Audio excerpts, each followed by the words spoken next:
And it is a little bit late in the day to do any sightseeing, so we'll begin doing that tomorrow. But you know me, can't waste a day, so what I've done is I booked a ticket to the Circus Phare. And it's not just any circus, this is a circus with a purpose. This circus is part of a non-profit school that was started in the 40s after the Khmer Rouge regime. And the students who attend get to hone their skills as performers while earning a living to support themselves and their families, and it also supports the school, so it is for a good cause.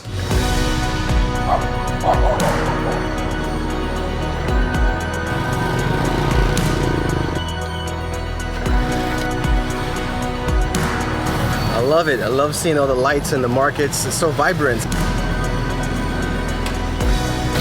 I'll definitely be checking that out later on.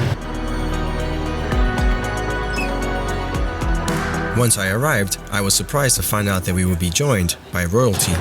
Really? Alright, so apparently that is a Cambodian princess right there. So that means there'll be 2 celebrities at the show.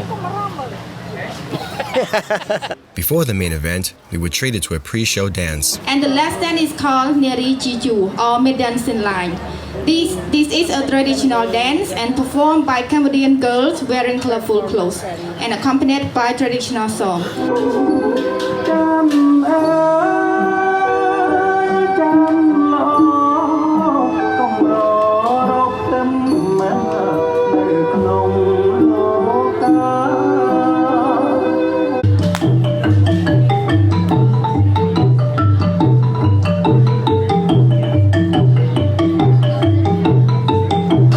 That was the Cambodian princess, isn't it?